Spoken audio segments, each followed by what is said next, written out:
ഇന്നലെ മഴ വെച്ചിട്ട് മഴയും പെയ്തില്ല അല്ലേ? എടാ നിക്കി, അന്ന് കുറെ ആയിട്ടുള്ള സംശയം നമ്മൾ ഈ സയന്റിഫിക് ഹോസ്പിറ്റലിൽ പണ്ട് പഠിച്ചിട്ടില്ലേ? ഇതെല്ലാം നമുക്ക് ജീവിതത്തിൽ ഏടെ ഉപയോഗത്തിന് വന്നിന്? ഞാനും തന്നെ കഴിക്കുന്നത്. പിന്നെ ഇതൊന്നും പഠിക്കാതെ പിന്നെ കുഴപ്പമൊന്നുമില്ല. എടി ഇതിപ്പോ ആരോട് ചോദിക്കുക? ശരി തന്നെയാടാ. അതാ ജയമാഷല്ലേ പോന്നു. മാഷേ നോക്കളെ, പണിക്കൊന്നും പോയിട്ടേ? അത് മാഷ ഇന്ന് തിങ്കളാഴ്ച അല്ലേ, അതുകൊണ്ട് ഇന്ന് ലീവാക്കി. മക്കളെ എന്താ വിളിച്ചേ? അതില്ല പക്ഷേ ഇവന് ഭയങ്കര സംശയം. ഈ സയന്റിഫിക് ഹോസ്പിറ്റൽ എന്തിനാ പഠിച്ചത്? ഓക്കെ, ഈ പഠിക്കുന്ന സമയത്ത് കൃത്യമായിട്ട് പഠിച്ചാലേ ഈ സയന്റിഫിക് കോഴ്സിറ്റൊക്കെ ജീവിതത്തിൽ ഉപയോഗപ്പെടും. അല്ല മാഷ ഒരു സംശയം കൊണ്ട് ചോദിച്ചാണ്.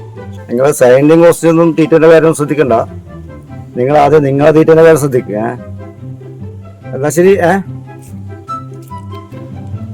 ഒന്ന് പഠിക്കുന്ന കാലത്ത് ഇത് സംശയം ഉണ്ടായിട്ടില്ല. അപ്പൊ മുറുക്കനാകുമ്പോ ഇങ്ങനെ സംശയം.